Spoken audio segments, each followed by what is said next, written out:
Okay, magandang gabi po sa inyong lahat. Ako po muli ay nagpupuri at nagpapasalamat sa Panginoon sapagkat meron po tayong muling pagkakataon na makapag-aral po ng kanyang banal na salita. So sa ilang mga araw o ilang mga gabi po na tayo po ay nag-aralan, ako po ay natutuwa sa mga napakagandang feedback. Ibig sabihin po, medyo positibo po ang pagtanggap ng ating pong mga tagapakinig at mga nanonood. So kaya ngayon po, ang panalangin ko sa Panginoon ay ang muli po niya tayong pagpalain, muli po niya tayong kausapin at bigyan ng kaliwanagan mula po sa banal na kasulatan. So nais ko rin po i-take yung opportunity na ito sa mga nag-e-exert ng effort para mag-express ng kanila pong pasasalamat, even sa mga comments ano po, at maging sa mga messages na kung saan po nakaka-encourage po sa inyong lingkod. Alam niyo po, wala po tayong ibang intensyon, kundi ang maibahagi po ang salita ng Diyos sa maliwanag na kaparaanan. So, our intention is to really share the Word of God na talagang as it is. Ibig kong pong sabihin, kung ano po talaga ang sinasabi po ng Bible, yun po ang ating pong matalakay. So, kaya po, minsan pa, nais ko kayong batiin, magandang gabi sa inyong lahat. At pahintulutan nyo na po na batiin po natin ang nagse-celebrate ng kaarawan ngayon. Birthday po ni Ma'am Esmelyn De Vega. Ito po yung asawa po ni Pastor Eric. Happy birthday. At nasa ganitong sitwasyon tayo, pero hindi ibig sabihin nito, malungkot na ang birthday. So, ito po ang ating pong pagkakataon upang batiin po natin siya. Kaya siguro po, yung mga friends po niya, i-greet nyo na lang po si Sister Esmelyn sa kanyang kaarawan ngayon. Alright? So, ngayon po, naniniwala po akong handang-handa na po ang bawat isa sa atin. At dahil po tayo po ay nakakasa at handa na, at marami po ang nagsasabi that they are very excited para po sa ating pong muling pag-aaral. At lalo naman po akong na-excite din. Ano po? Sapagkat it is always my joy to share the Word of God. So let me take this opportunity to once again express my gratitude sa mga churches, especially to their pastors na talagang nakikisama, sumusuporta sa gawain po natin. At doon po sa ating mga kapatiran, Living Water Baptist Church, thank you so much. Nakikita ko yung inyong talagang effort na i-encourage ang inyong pastor. Salamat sa inyo. Talagang nagiging kalakasan ko po kayo sa Panginoon. Ngayong gabi ito, sa ating pong pagsisimula, it is always good to begin na ang ating pong kinikilala ay ang gabay ng Diyos. So let me request everyone to please join me sa ating pong pambungad na panalangin. Let us come to the Lord in prayer. Let us pray. Our gracious, loving God, thank you so much for this beautiful opportunity. Thank you for this great opportunity, O Lord, to again study your holy word. Panginoon, gabayan mo po kami. Dakilang Diyos, ikaw po sa pamagitan ng Banal na Espiritu ang siyang pumilo sa puso ng bawat makakapakinig. Nawa ito po ay maghatid sa amin sa patuloy na mahigpit na yakap sa iyo na nagbigay ng dakila at nagpahayag ng dakilang pag-ibig sa bawat isa po sa amin. Thank you po sapagkat malaya po ang bansa namin na makapangaral at makapag-aral ng iyong banal na salita. Sa iyo po lubusang ipinagkakatiwala ang aking sarili. I would like to completely rely on you, Lord, and on your power. So please fill me with your Holy Spirit and give me wisdom. And please, Lord, maging bukas nawa, hindi lamang ang aming mga pandinig, hindi lamang ang aming mga pag-iisip, ang aming puso, kundi ang aming buong pagkatao, dakilang Diyos, para po sa pagtanggap ng iyong banal na salita.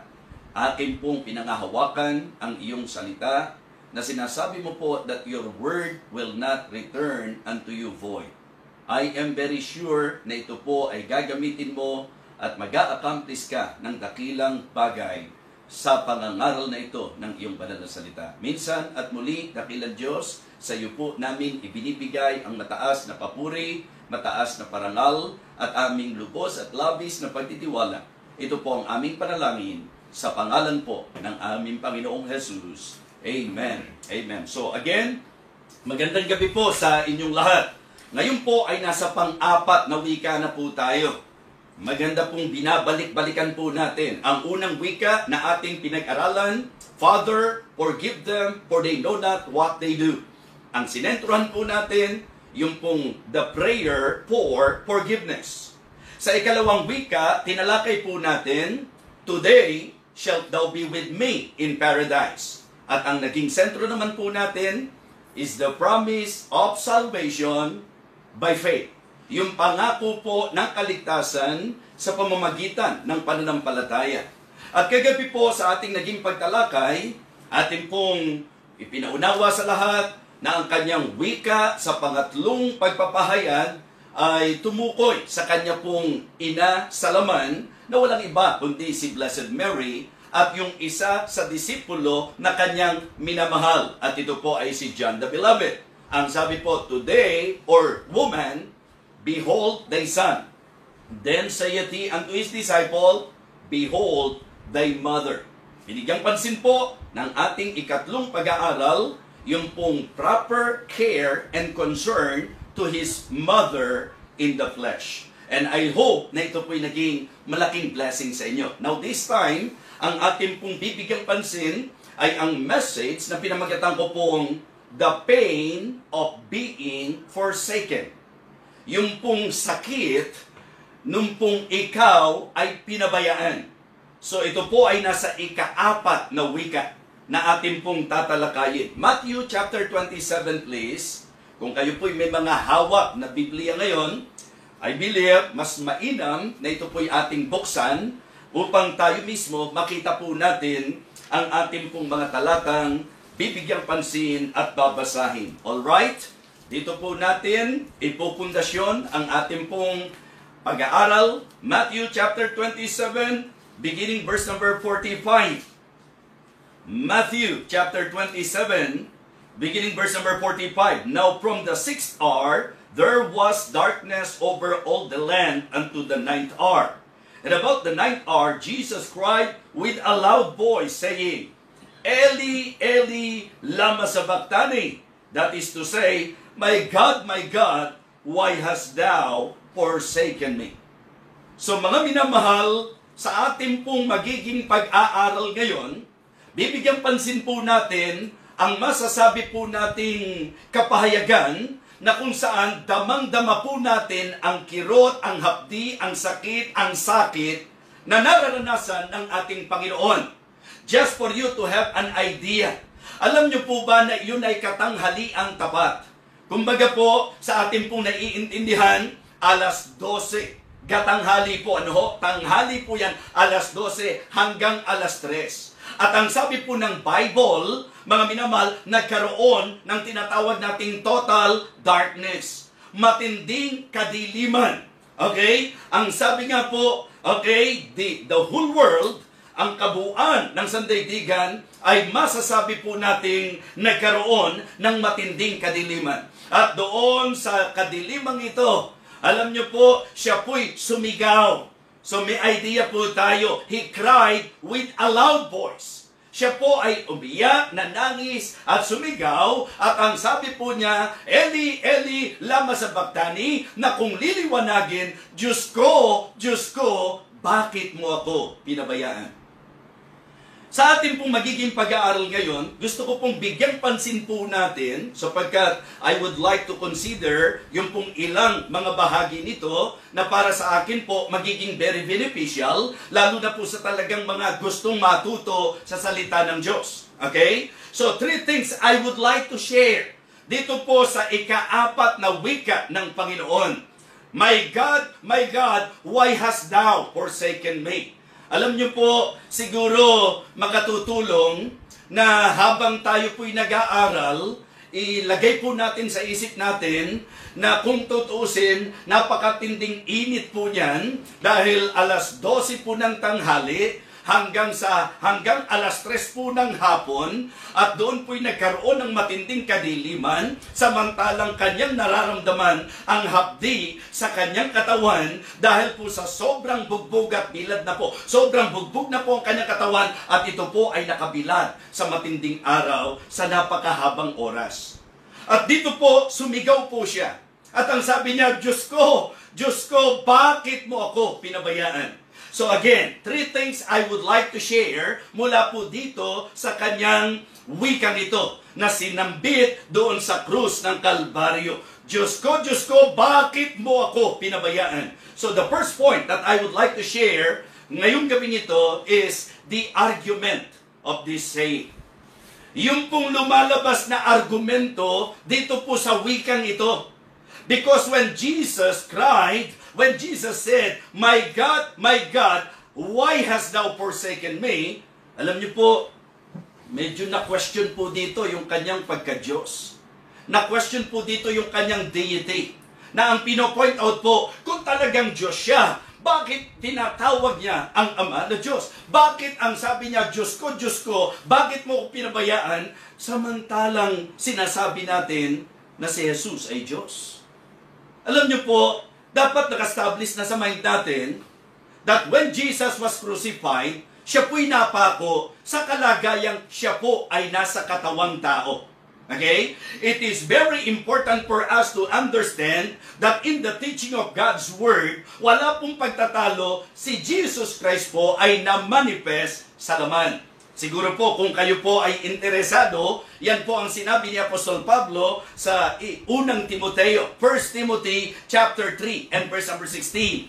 Yun lang pong unang bahagi pa lang ng talata ng 1 Timothy chapter 3 and verse number 16. Malinaw na. And without controversy, great is the mystery of godliness. Listen to this. Ang sabi po, God was manifested in the flesh. The simple question is this. Sino po ba yung nahayag sa laman? Hindi po ba ito ay ang ating Panginoong Jesucristo? Maganda po na kung kayo po ay nakikinig ngayon, kung po posible po na meron kayong ballpen, meron kayong notebook, okay, isulat po ninyo sapagkat ito po yung mga talata na kung saan magbibigay sa atin ng kasagutan sa katanungan, Diyos ba talaga si Kristo? Kasi kung Diyos siya, bakit niya tinawag?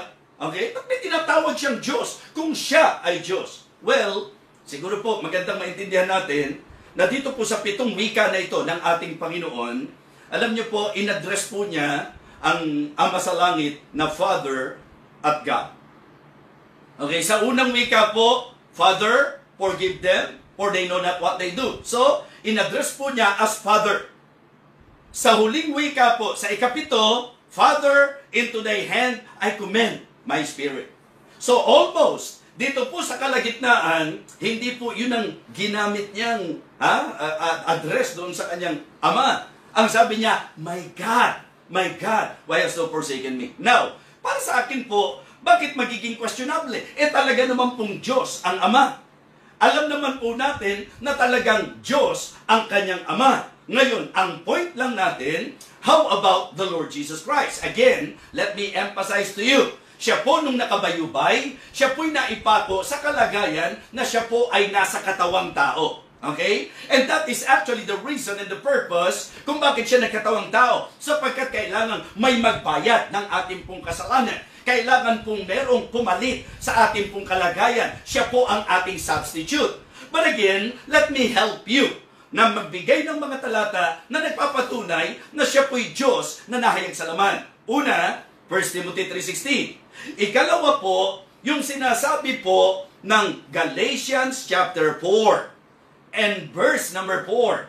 Galatians chapter 4 and verse number 4 at sa ilang mga susunod na talata, ang sabi po, mga minamahal, ng banal na kasulatan, okay, malinaw, but when the fullness of the time was come, God sent forth His Son, made of a woman, made under the law, to redeem them that were under the law. So nililiwanag po na nung dumating daw po ang tamang kapanahunan, isinugo ng Diyos ang kanyang anak. At ang sabi po, made of a woman, made under the law, to redeem them that were under the law. Balikan po natin yung pong naibahagi ko na sa inyo, na muli pong po pwedeng pagbatayan po natin ng katotohanan na si Jesus Christ po ay nagkatawang tao. Ang sabi po ng Philippians chapter 2, ito po yung mga talata, okay? Mga piling talata po, mga minamahal, na kung saan ay makikita nyo, mapapansin po ninyo, na talagang itinuturo na siya po ay nagkatawang tao. Balikan po natin. Philippians chapter 2, verse number 5. Let this mind be in you, which was also in Christ Jesus, who being in the form of God, thought it not robbery to be equal with God, but made himself of no reputation, and took upon him the form of a servant, and was made in the likeness of man. And was made in the likeness of man. Ang sabi po mga kapatid, siya po ay nagkatawang tao. Siya po ay nag-anyong alipin, nakipantay sa mga tao. Yan po ang maliwanag na tinuturo ng banal na kasulatan. So, nakakailan na po tayo. Mga talatang nagpapatunay na si Jesus po ay Diyos na nagkatawang tao. Ang sabi po, muli. And without controversy, great is the mystery of godliness. God was manifested in the flesh. 1 Timothy 3:16. Okay? Galatians chapter 4, verses 4 to 5, ang sabi po, but when the fullness of the time was come, God sent forth His Son, made of a woman, made under the law, to redeem them that were under the law, that we might receive the adoption of son. At ang sabi po sa Philippians chapter 2, beginning verse number 5, let this mind be in you, which was also in Christ Jesus, who being in the form of God, thought it not robbery to be equal with God. In putting understanding, ang linaw po bagamat siya'y nasaan yung Diyos, hindi niya inaring dapat panangnan ang pagkapantay niya sa Diyos, kundi hinubad po niya ito. Diba? Ang ibig sabihin po, kaya sinabing hindi inari na dapat panangnan ang pagkapantay niya sa Diyos, mga minamahal, ang ibig sabihin nito, Diyos po siya, hindi niya inaring dapat panangnan ang pagkapantay niya sa Diyos, hinubad po niya ito. Actually po, ang lesson ni Apostol Pablo, nung kanyang sinasabi ito sa mga taga-Pilipos, kapakumbabaan. The Apostle Paul is actually teaching them patungkol sa tinatawag nating humility, at ang ating Panginoon ang ginamit na halimbawa, the greatest example of humility. At ang matinding patunay ng kanyang humility, siya bagamat Diyos. Mga kapatid, hindi hinubad niya yung luwalhati ng isang Diyos. Ang sabi po, and was made in the likeness of man. Just try to imagine, hindi iilang talata po yan. At yung isa po, na gamit po ng mga mananampalataya na nagpapatunay na siya po ay Diyos na nagkatawang tao, John chapter 1. John chapter 1, verses 1 to 3. Ano po ang sabi? Ang linaw-linaw. In the beginning was the Word, and the Word was with God, and the Word was God. The same was in the beginning with God. Verse number 3. All things were made by Him, and without Him, that was not anything made that was made. Maliwanag po mula po sa verse number 1 hanggang verse number 3 na siya po ay tinutukoy na Diyos na mayroong kinalaman sa paglikha ng lahat ng bagay. And in verse number 14, ang sabi po, and the Word was made flesh. At nagkatawang tao ang Verbo. And the Word was made flesh and dwelt among us, and we beheld His glory, the glory as of the only begotten of the Father, full of grace and truth. So mga kapatid, mga kaibigan, mga minamahal, I hope na naging malinaw po sa inyo na ang ating pong pinag-uusapan na Jesucristo na nakapako doon sa krus ng Kalbaryo, according to the teaching of the Word of God, siya po ay Diyos na nahayag sa laman. Siya po ay Diyos na nakipantay sa tao. Siya po ay Diyos na nagkatawang tao. At siya po ay Diyos na nahayag sa laman. Yan po ang maliwanag na itinuturo ng banal na kasulatan. Pero hindi po ang ibig sabihin na dahil siya po ay nahayag sa laman, hindi na siya Diyos. At hindi rin po nangangahulugan na sa ika-4 na wika sinabi niya, my God, why hast thou forsaken me? Mangangahulugan na hindi na siya Diyos. Siguro po malaking magiging tulong po sa atin na bigyan ko po kayo ng mga solidong talata na nagpapatunay na ang Panginoong Jesus ay tunay na Diyos. Na siya po ay Diyos na totoo. Yan po ang tamang paniniwala tungkol kay Jesus. We should understand the dual nature of our Lord Jesus Christ. Siya po ay Diyos na totoo at taong totoo, sapagkat siya ay Diyos na nagkatawang tao. Iba po yung Diyos na naging. Kasi pagka ginamit po natin yung salitang naging, wala na po yung dating kalagayan. Halimbawa lang po, ang isang tao po, nasabihin po natin, halimbawa, ako na lang po, wag na tayong gumamit. Okay? Halimbawa, sinabi po natin, kasi dati po, pogi ako eh. Okay? Si Pastor Freddy o si Bishop ay pogi na naging pangit. Pagka ho ang ginamit yung salita, naging pangit, ay nangangahulugan, hindi na po pogi. Katulad ng nakikita nyo ngayon. Okay? Pero kapag sinabi natin, si Bishop ay pogi na nag-anyong pangit, medyo malaki yung diferensya ng dalawa. Yung naging, nawala na yung dating kalagayan. Kaya lilinawin ko po sa inyo, ang Panginoong Jesus ay Diyos na nagkatawang tao. Siya po ay Diyos na nahayag sa laman. Siya po ay Diyos na nag-anyong tao. Yun po ang dapat maging maliwanag po sa atin. So, napakahalaga. Kaya nga, importante po na ang batayan natin Biblia. Bakit ba ako naniniwala na si Jesus ay tao? Kasi nakalagay po sa Bible. Kaya naniniwala akong tao siya. Ang linaw ng mga talatang sinabi ko sa inyo, nagkatawang tao siya. Therefore, tao po siya. Pero pag sinabi po nating tao lang, dyan po ako hindi mapapasang-ayon. Bakit? Dahil kung kaya po naniwalang tao po siya, dahil yan ang nakalagay sa Biblia, kaya rin po ako naniniwalang Diyos siya, sapagkat yan din po ang nakalagay sa Biblia. Meron po bang mga talata sa banal na kasulatan na nagpapatunay na ang nagkatawang taong Jesus na ito ay Diyos talaga? Meron po. Maliwanag po sa John 1:1 uli. Ang sabi po, in the beginning was the Word, and the Word was with God, and the Word was God. Ang sabi po, ang berbo ay Diyos. Ano pa po? Natatandaan nyo nung ipanganganak si Hesus Kristo? Nung siya po'y ipinanganak, hindi ba hinanap siya ng mga pantas? Hinanap siya ng mga wise men.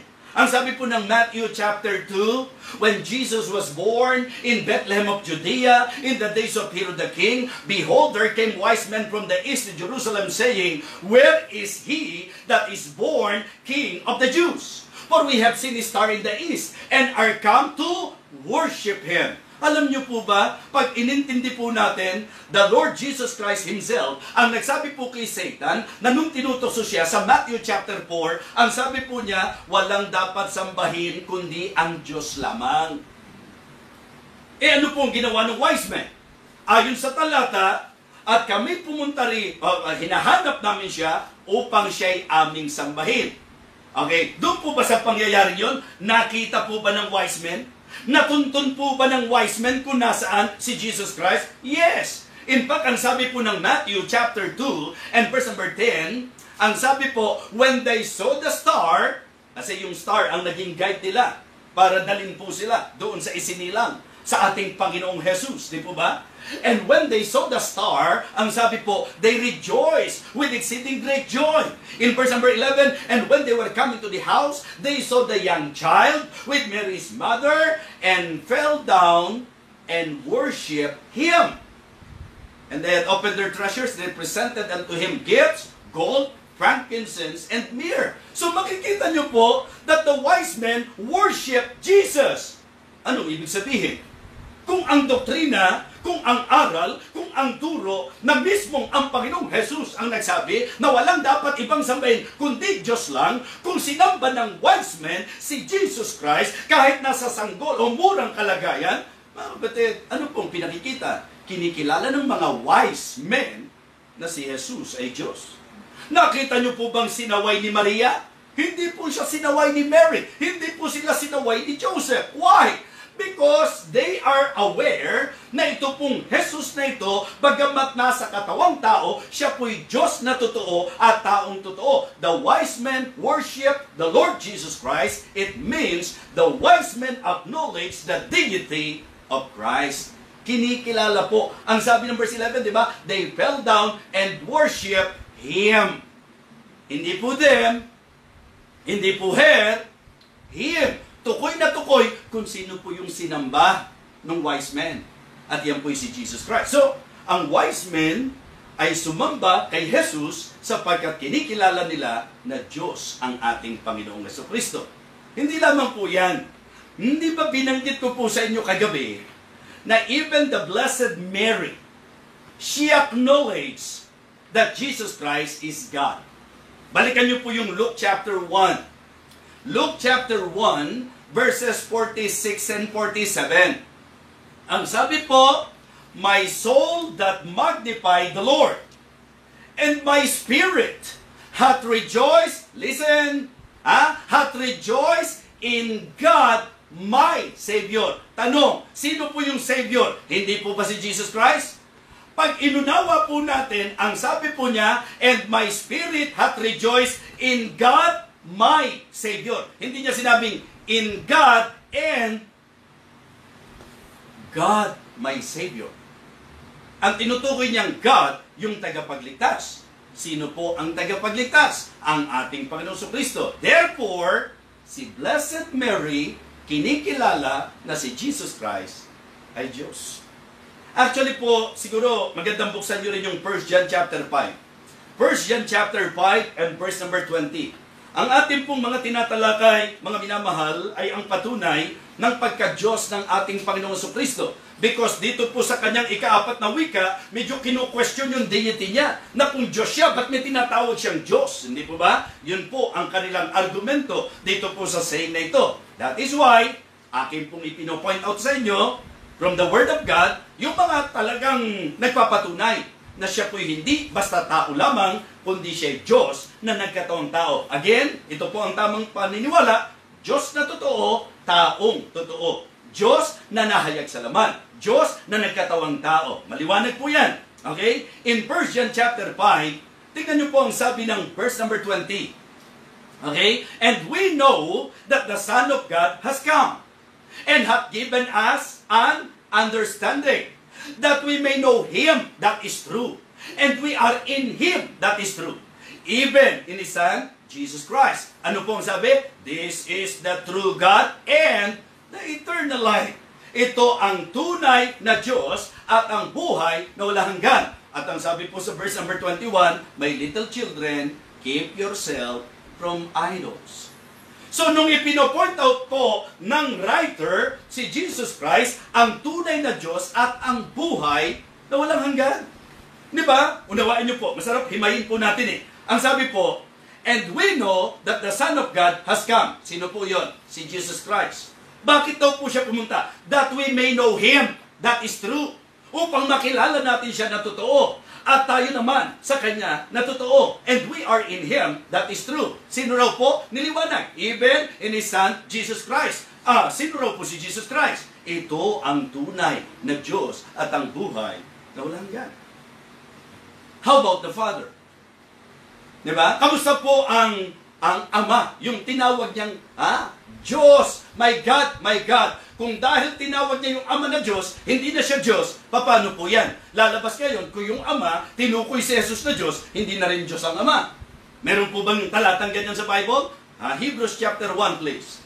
In Hebrews chapter 1 and verse number 8. Hebrews chapter 1 and verse number 8. Anong sabi po ng talata? And unto the Son, He saith, Thy throne, O God, Thy throne, O God, Thy throne, O God. Kanino sinabi? Sa Son. Sino po nagsabi? Ang Ama. Ano po sinabi? And unto the Son, He saith, Thy throne, O God, is forever and ever. And the scepter of righteousness is the scepter of Thy kingdom. Mga minamahal, si Maria po, kinikilala si Jesus na Diyos. Okay? Yung wise men, kinikilala po si Jesus na Diyos. Yung writer po, pinapoint out na si Kristo'y Diyos. Ang Ama, kinikilala po na si Kristo'y Diyos. Ang tanong ko po, bakit po natin questionin ang pagka-Diyos ni Kristo? Napakahirap naman nun, tao na siya, Diyos pa siya, Diyos na, tao pa. Alam niyo po, tayong tao, mahirap, hindi tayo pwedeng maging Diyos. Sa tamang konsepto. Ano po? Pero yung Diyos, na magkatawang tao, mga minamahal. Kasi kung ang logic natin, imposible, kaya hindi tayo maniniwala, tatanong ko po. Kasi yung iba, para bang pumipili lang ng paniniwalaan Kung ano lang yung gustong paniwalaan Kung ang ating pong magiging batayan sa hindi paniniwala, dahil imposible, ang tanong ko, ba't naniwala po tayo na si Jesus ay ipinanganak ni Maria? Hindi ba imposible po yun? Yung birhen, manganganak, hindi po ba imposible yun? Pero tinanggap natin, pinaniwalaan natin, kahit imposible. Bakit? Sapagkat nasa Biblia. Kaya ang akin pong laging matibay na tinatayuan, yung sinasabi po ng Biblia. Ba't naniniwala po kayong tao sa Jesus? Kasi nakalagay po sa Biblia yan. Ang sabi po, at siya'y magdadalang tao. Hindi po sinabing si Maria ay magdadalang Diyos. Ang sabi po, siya'y magdadalang tao. Ibig sabihin po, kaya ako naniniwala na tao sa Jesus, dahil ang sabi po ng Biblia sa talata, talagang nung siya po ay nasa sinapupunan ni Maria, nung ibinibigay po yung talagang napakaliwanag na magiging programa, ang sabi po, at siya'y magdadalang tao. Sa 1 Timothy chapter 2 verse number 5, for there is one God and one mediator between God and man, ang sabi, the man, Christ Jesus. Okay? So maliwanag po na gusto kong ang bawat isa po sa atin ay magkaroon ng klarong paniniwala o clear understanding sa katotohanan na hindi po ngayon sinabi niya, my God, why hast thou forsaken me? Nangangahulugan na hindi siya Diyos. Sapagkat ang daming talata sa Biblia na nagpapatunay na siya Diyos. Ikalawang bagay po na magandang bigyang pansin po natin ay ang matinding sakit. The agony in His sufferings. Una po, the argument of this saying. Pangalawa po, the agony in His suffering. Kaya nga sabi ko, pagka binigyang pansin po natin, hindi biro ang naging halaga ng kaligtasan. Hindi po biro ang dinanas ni Jesus sa krus ng Kalbaryo. At dito po, gusto kong bigyang diin sa inyo yung dahilan kung bakit ang inyong lingkod po, talagang, sabi ko nga, mapagkamalian na po ako. Kung mapagkakamalian po ako, basta sa akin, ang intention ko, yung po bang maunawaan nyo po yung akin pong pinaghuhugutan kung bakit negatibo po ako doon sa mga nagpakasakit na Panginoon, ginawa na po niya ang gawa para sa kaligtasan, pero pinipilit pa rin po ng tao na sa kanilang sariling paraan gawin yung kanilang kaligtasan.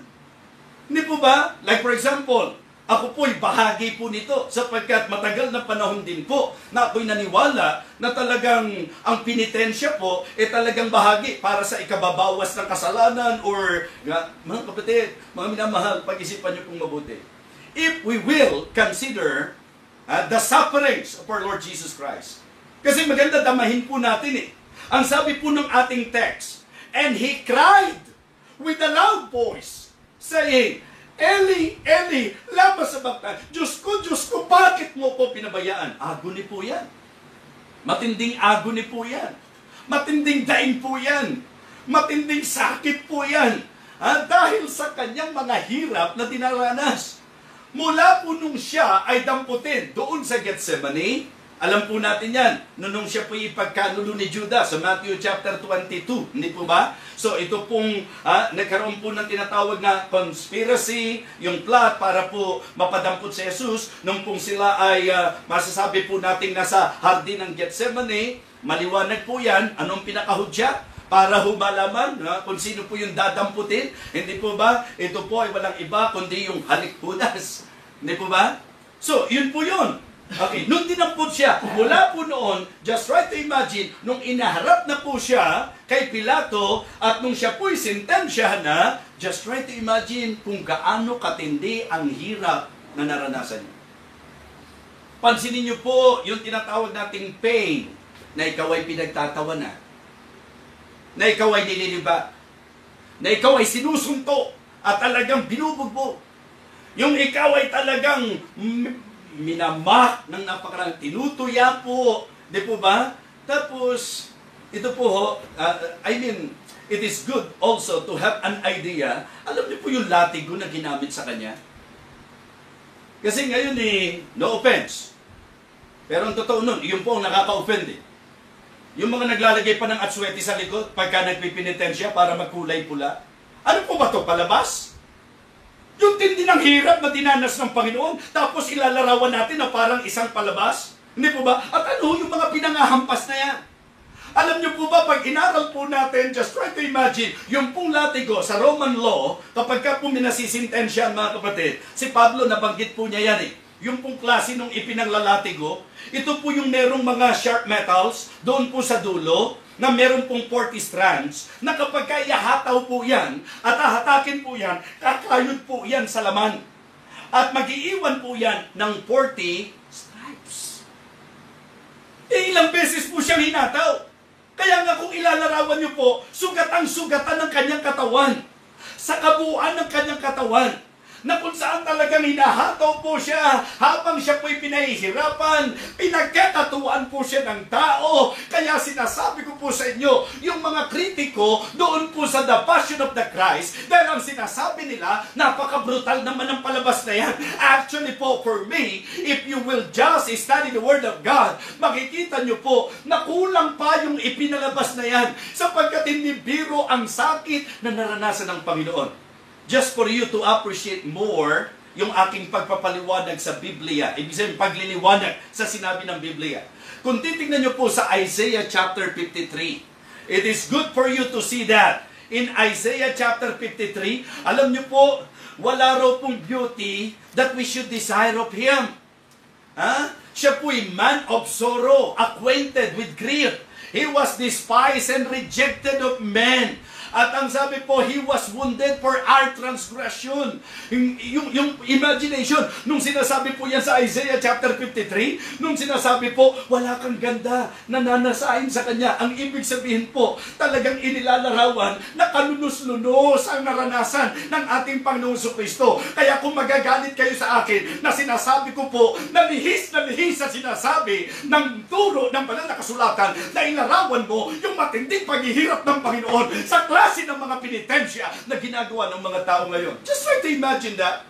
Hindi po ako galit sa idea po, kumbaga, ang sinasabi ko lang po, bakit kailangan na ang linaw-linaw sa Bible, na kaya na nga siya bumaba sa lupa, kaya na nga siya nagpakasakit, kaya na nga siya nagpakahirap, para po wag na tayong mahirapan, wag na tayong masugatan, pero bakit parang sa atin po, parang ipinamumuka natin that what you did, Jesus Christ, is not enough. Kaya kailangan para makabawas-bawas ng kasalanan. Ang tanong ko po, saan nakabatay po yun?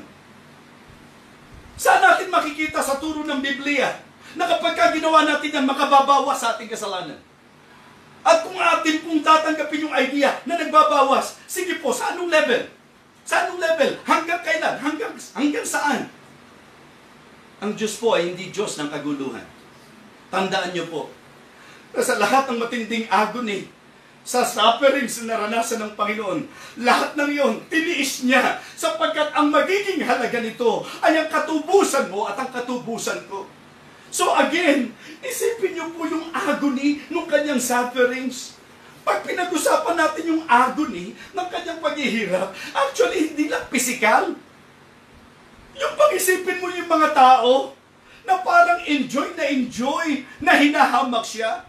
Yung mga taong minahal niya, yung mga taong pinagukulan niya ng sakripisyo, enjoy na pinagtatawanan po siya, na sinasaktan po siya, na nilalagay siya sa matindi at kahiyahiyang kalagayan. Hindi ba pinagsapalaran pa po yung kanyang balabal? Just try to imagine. Sugat-sugat po yung kanyang katawan. Yung pong metals na sinasabi ko na yun, kumakayod po yan, pagka ginanyan po yan, kakayod po yan, na may mga sumasamang laman. Kaya sa bawat sugat na yan, just try to imagine, paano nyo pa po ilalarawan ang ating Panginoong Kristo? Kaya pagka ilalarawan nyo talaga sa crucifixion, yung crucifix, kapag ka po yung nakapako siya, dapat hindi nyo siya talaga halos makikita, maaaninag. Bakit? Sapagkat ang buong katawan niya, talagang duguan po yan. Latay, sugat, hindi po ba pasa? Pagsamasamahin nyo na, napakatindi po niyan. Pero ang pinakamatinding agony sa kanya, yung pong kamangmangan ng napakaraming tao. Pinutungan po ng koronang tinik. Diba? Yung korona na yon, na ipinilit na ibaon sa kanyang ulo. So, lumalabas talagang mula sa ulunan po niya, sigurado pong umaagos ang dugo. Sa mga sugat sa katawan niya. Kaya sabi ko, talagang pag inaral mo yung Bible, maa-appreciate mo talaga yung tindi ng sakripisyo ng Panginoon. Grabe talaga yung ginawa sa Kanya. Kaya yung palalabasin natin brutal yung palabas, hindi po. Hulang pa po yun. Matindi po ang paghihirap. Matindi po ang sakit na ginawa ng Panginoon. Yan po'y pinatutunayan ng ika-4 na wika na kung saan ang matinding agony niya, yun po yung moment na talagang hindi siya matingnan ng kanyang ama. Hindi siya matingnan. Bakit? Sapagkat doon sa panahon na yun, pasan-pasan po niya ang kasalanan ng sangkalupaan. Siya po ay itinuring na kasalanan. Tingnan niyo po, 2 Corinthians chapter 5. Kaya sabi ko, pagka inaral niyo yung Biblia, talagang ang ibig ko pong sabihin, yung paniniwala mo, magiging malinaw eh. Na talagang maiintindihan mo, na huwag natin gawin parang palabas lang ang lahat doon sa ginawang pagpapakasakit ng Panginoon. Diretsahan po ito. Magdamdam na po, magdaramdam. Sasabihin ko po sa inyo na hindi po pwedeng ilarawan ng kahit sino ang matinding paghihirap na dinanas ng Panginoon sa krus ng Kalbaryo. Alam niyo po ang sabi ng 2 Corinthians chapter 5 and verse number 21? For He hath made Him to be sin for us, who knew no sin. Hindi ba tayong tao, kapag ikaw ay medyo napagbintangan o kaya naparusahan sa salang hindi mo ginawa, ang sakit-sakit sa kalooban nun eh. Di po ba? Tingnan niyo po, mga minamahal, at ito po willingly, pinili po niya ito sapagkat gusto nga po niyang bayaran ang kasalanan ng sangkatauhan. Ang sabi po, for He hath made Him to be sin for us, who knew no sin, that we might be made the righteousness of God in Him. Sa Isaiah 53:6, ang sabi po, and your iniquity, di ba? And the Lord hath laid on Him the iniquity of us all. Alam niyo po, ang Diyos ay banal. Kaya sa moment na yon, imagine po sa Genesis chapter 1, yung Elohim, in the beginning, God created the heaven and the earth was without form and void, and darkness was upon the face of the deep, and the Spirit of God moved upon, di ba? Yun po binanggit na eh. At ang sabi po nung likhay ng tao, ang sabi po, and God said, let us make man in our image. At dapat maintindihan nyo po na si Jesus Christ, hindi po anghel ang kasama ng Panginoong lumikha.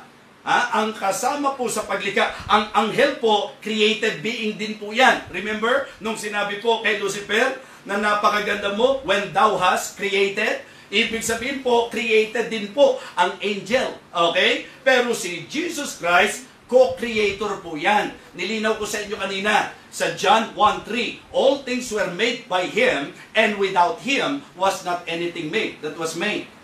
Pero ang gusto ko pong i-point out, sa paglikha, magkakasama sila. Diba? Kaya sa John chapter 17, niliwanag niya, luwalhatiin mo ako ng kalwalhatian na meron ako mula ng lalangin. Ang sanglibutan ito, from the beginning, mula pa sa pasimula, ibig sabihin, in sweet fellowship, napakasarap ng kanilang pagsasama. At dapat niyong maintindihan na ang sabi po ng Bible, nung si Jesus Christ po ay binaptize, di po ba? Para magpakita po ng katuwiran ng Diyos, upang maipakita po sa mga tagasunod kung ano po ang dapat nating gawin. Hindi po ba nung siya'y binaptize, ang sabi po ng Bible, lo, the voice from heaven na nagsabi sa kanya, this is my beloved Son in whom I am well pleased. So, ang ini-establish ko po kung gaano katindi, okay, yung pong masasabi po natin na relasyon at intimacy po ng Ama at ng Anak, ng Diyos Ama at ng Anak, ng ating Panginoong Jesus.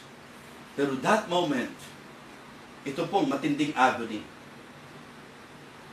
that in His life, na-experience po niya being forsaken by His Father. Being forsaken. Yun ang eksaktong sinabi niya. My God, why hast thou forsaken me? Actually po, kung, di ba, meron tayong tinatawag na Messianic Psalms. Iyan po ay nasa Psalm chapter 22. Di ba? Parang kinote po yan from Psalm chapter 22. My God, why hast thou forsaken me? Yun sa paglalarawan po ng Psalm of David, yung bang ang layo. Gusto kong malaman nyo that Jesus Christ experienced being forsaken by His Father. And for me, higit doon sa mga physical na hirap na naranasan niya, yun po ang pinakamatinding agony niya. Yung pong hindi siya matingnan ng kanyang ama dahil sa kasalanang pasan-pasat niya na kung tutuusin, ikaw yun, ako yun, kasalanan natin yun na pinasan ng ating Panginoon doon sa krus ng Kalbaryo. Kaya nga, maganda pong sa ika-4 na wika, medyo pansinin po natin the agony in His suffering. Matindi po yung paghihirap. Inuulit ko po, binugbog siya, pinagtatawanan siya, hiniya po siya, okay? Nilatigo po siya, pinagpasan po siya ng krus, binilad po siya sa araw. Isipin niyo po kung gaano katindi ang mga hirap at sakit na yan. Tapos ibinitin siya doon, ipinapo po siya doon sa krus. Pinutungan siya ng koronang tinik, ipinapo siya sa krus at iniinsulto. Actually, pati yung isang magnanakaw, patuloy na nakikiinsulto sa kanya. The agony in His suffering. Kaya po yung pababawin po natin, yung kanyang paghihirap, para sa akin po, medyo nakaka-grieve sa damdamin ng Diyos yun. Walang kahit sino man sa atin na makakaya ang lahat ng sakit at sakit na tiniis ng ating Panginoon. Ang question, bakit? Bakit pinili ng Panginoon na siya'y masaktan? Bakit pinili niya na siya'y masugatan? Bakit pinili niya na siyang magpasag? Bakit? Yun po yung pangatlong puntos natin. Makikita niyo po sa puso ng ika-4 na wika, the affection of the Savior. Ang matinding pag-ibig, mga minamahal. Ang hindi kayang ipaliwanag na pag-ibig. Yan po ang paborito kong message about the love of God. That the love of God is immeasurable. You know, the sufferings of our Lord Jesus Christ is a clear manifestation ng pong dakilang pag-ibig. Ano po ang sabi ng John chapter 15 and verse number 13? John chapter 15 and verse number 13. Greater love hath no man than this, that a man lay down his life for his friends. Diba? Ang sabi po, mga kapatid, mga minamahal, walang may lalong dakilang pag-ibig kaysa rito na ibigay ng isang tao ang kanyang buhay para sa kanyang kaibigan. Romans chapter 5 and verse number 8. Romans chapter 5 and verse number 8. But God commended His love toward us, in that while we were yet sinners, Christ died for us. Doon sa sinasabi ko sa inyo kanina, maliwanag po na ang kanyang mga pagpapasakit na ginawa ay isang kahiya-hiyang kalagayan. Pero dahil sa pag-ibig, tiniis niya ang lahat. Kaya sabi ko, my favorite message about God's love, that the love of God is immeasurable. Diba? Measureless. Walang sukat. Hindi kayang sukatin. Kaya nga nung sinabi po ng Diyos, diba, ng Biblia, for God so loved the world. Lagi kong sinasabi, yung two-letter word na so, yung po'y nagbigay ng emphasis na talagang hindi ordinaryong pag-ibig. Diba? Parang ang idea po, halimbawa, may isang tao, kasi sa Tagalog po, lagi kong sinasabi sa kanila, ako po Tagalog na Tagalog po ako eh. Kasi Bulakenyo nanay ko, diba? Tapos Bulakenyo tatay ko. Kaya ang sabi ko ako, Bulukenyo, ano? Tagalog na Tagalog po ako. At alam niyo po ba, na kapag ako ginamit ng mga Katagalugan ang salitang gayon na lamang, ito po ay expression, ito po ay mga salitang ginagamit sa isang bagay na hindi maibigay ang eksaktong sukat. Halimbawa po, dahil may gumawa ng hindi maganda sa iyo, nagalit ka, Kapag ka nabibigatan ka sa ginawa niya, gayon na lamang ang galit ko sa ginawa niya sa akin. Ang ibig sabihin nun, ini-express mo na yung galit mo, walang eksaktong sukat, hindi mo masukat yung galit mo. Okay? Ginagamit ko pong illustration yan. Yan po ang pinaka magandang unawa. Nung sinabi po, for God so loved the world. Gayon na lamang ang pag-ibig ng Diyos. Walang kahit sino na makapagbibigay ng eksaktong sukat ng pag-ibig ng ating Panginoon. Immeasurable and incomparable and incomprehensible. Hindi po masukat, hindi maikukumpara ang kahit anong klase at kahit na kaninong pag-ibig at mahirap ipaliwanag. Mahirap ipaliwanag ang klase ng pag-ibig ng Diyos. Ako, minahal ng Panginoon. Diba? Sa kalagayan natin, mga makasalanan po tayo, minahal tayo ng Diyos, mga minamahal. Incomprehensible. So hard to understand. So hard to explain. But whether may paliwanag mo o hindi mo may paliwanag, katotohanan ng Biblia, mahal tayo ng Diyos. Minahal tayo ng Diyos. At ang pag-ibig na ito ay pinatunayan ng matinding agony, ng matinding suffering. Ang pag-ibig na ito ay pinatunayan na kanyang iwanan ang luklukan, ang ibig kong sabihin, iniwanan niya ang kalwalhatian doon sa kalangitan. Siya'y nababa, nanaog sa lupa, nagpakasakit, nagpakahirap, na yung dapat pagbayaran ko, siya na ang nagbayad para sa akin. Ako ang dapat ipako sa krus. Ako ang dapat habatin. Ako ang dapat limakin. Ako ang dapat mamatay. Ako ang dapat magdusa. Pero in our stead, because of the affection of the Savior, kinuha po niya ito. Kaya nga yung kamatayan po ni Jesus Christ, ang tawag po natin dyan, substitutionary death. Diba? Instead of me, instead of us, instead of you, siya po ang namatay in our stead. Substitutionary death, yan ang tawag dyan. Sacrificial death. Ito po ay talagang matinding sakripisyo. Yan ang kanyang kamatayan. Bakit? Sapagkat ito po ang magbibigay ng kaligtasan sa bawat mananampalataya sa Kanya. So kaya nga iniisip ko po na itong ikaapat na wika ng Panginoon, sabi ko, ayoko naman maging emosyonal. Kaya lang, may iwasan po ba natin na hindi maapektuhan yung emotion natin kapag ka iniisip mo, banal na Diyos siya, iniwanan niya ang kalwalatian ng langit, tapos nagkatawang tao siya, tapos nagpakababa, nagmasunurin hanggang kamatayan sa krus. At kapag ka inaral po natin yung mga paghihirap at pagpapahirap na ginawa sa Kanya, na kung mag-iisip ka lang, dapat ikaw yun. Bato na lang po talaga ang puso natin kung hindi po tayo mapukaw. Kaya nga, kaibigan, hanggang kailan? Hanggang kailan babaliwalain po natin ang matinding paghihirap at pagpapasakit ng ating Panginoong Jesucristo? Hanggang kailan ipipilit po natin yung ating sariling paraan at parang babaliwalain pa rin natin yung Kanya pong ginawa para sa atin? Mga minamahal, gusto kong sabihin sa inyo na medyo para sa akin, mabigat ang damdaming taglay ng ikaapat na wika ng Panginoon. Sapagkat ito po ay ang masasabi po nating kirot at hapdi nung ikaw ay pinabayaan. Nung maranasan mong ikaw ay pinabayaan, he was forsaken by his Father.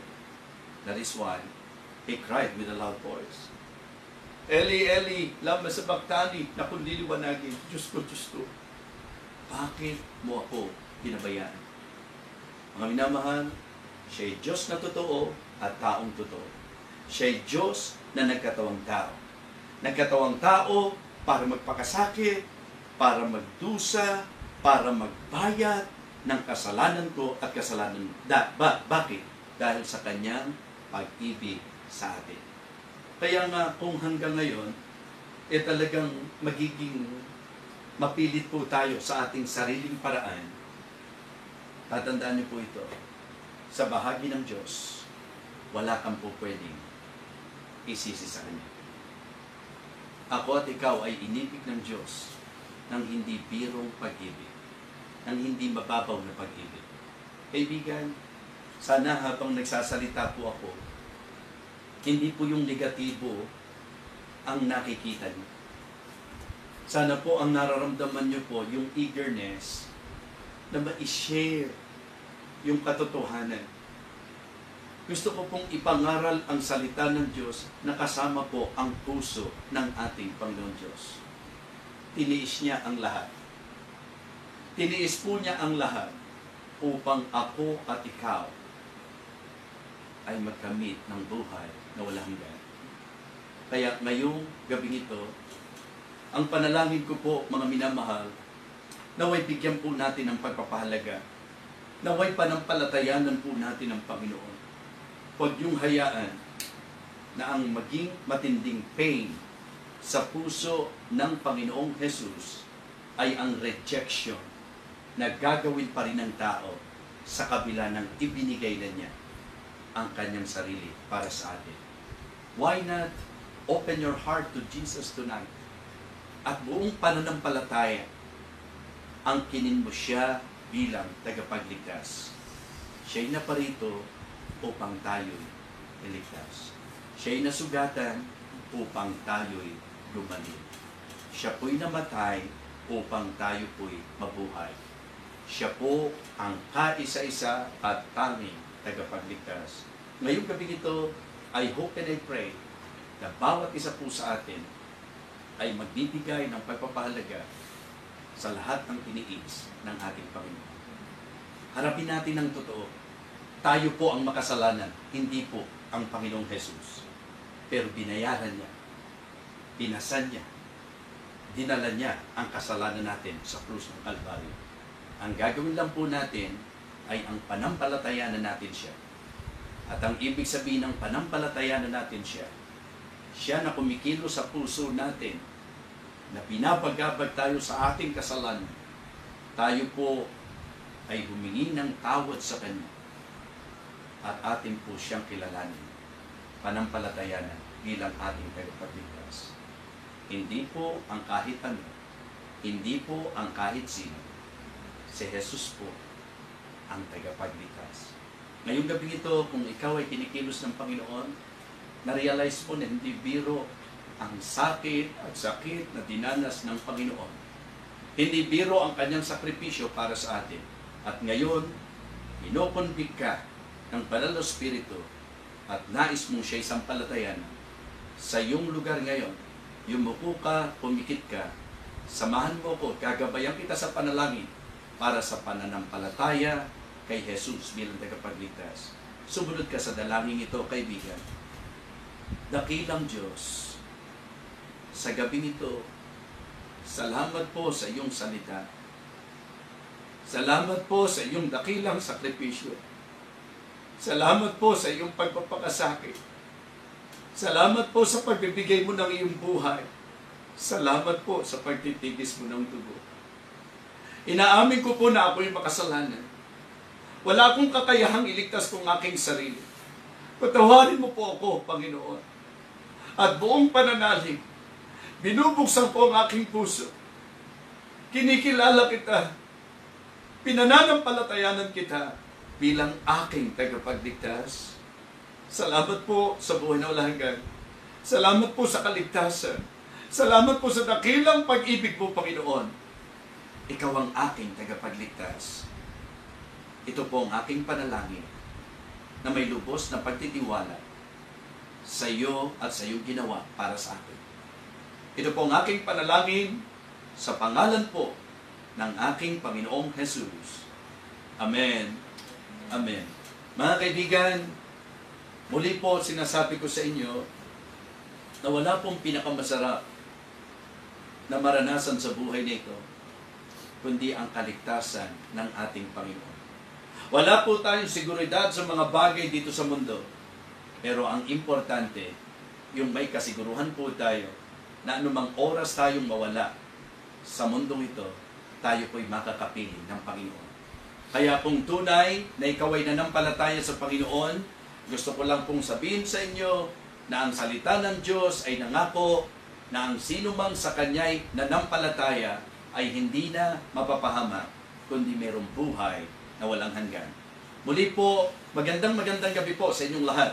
Bukas po, Magbibigay pansin po tayo sa ikalimang wika ng ating Panginoon, ako'y nauuhaw. I thirst. At dito po, magandang muli po, mapaalalahanan tayo, matuto po tayo at hamunin po tayo ng ating Panginoon. Muli po, sa lahat ng mga churches, sa lahat ng mga pastors, mga friends and relatives po natin na nakisama po sa ating pag-aaralang ito, sumain niyo po ang biyaya, kagandahang loob at pagpapala ng ating Panginoon. Muli po, pinupuri ko po ang Panginoon. Ingat po kayo, magandang gabi po sa inyong lahat.